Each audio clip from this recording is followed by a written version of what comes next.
কি রান্না করছো? আজ রান্না করছি পাবদা মাছ। এদিকে মাছটা ভাজছি, ওখানে এক মাছ ভাজা হয়ে গেছে আর কিছুটা মাছ এখনো বাকি আছে ভাজে।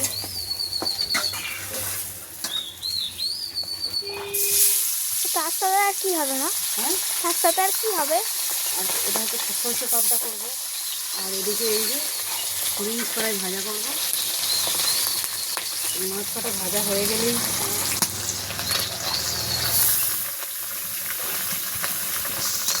ভাত হচ্ছে মা? এদিকে ভাতের জল ফুটে যেতে চালটা দিয়েছি। সর্ষে পাবদা করার জন্য দেখো এদিকে আদা বেটে দিয়েছি, টমেটো পেস্ট করা আছে, কাঁচা লঙ্কা টমেটো। এদিকে আছে, এটা ছেলে এখনো আছে সর্ষে, কাজু বাদাম আর আছে পোস্ত বাটা আছে, এর সাথে বেটে রেখে দিয়েছি। তো এইগুলো বেটে নিই, তারপরে উনুনটা ধরিয়েছি।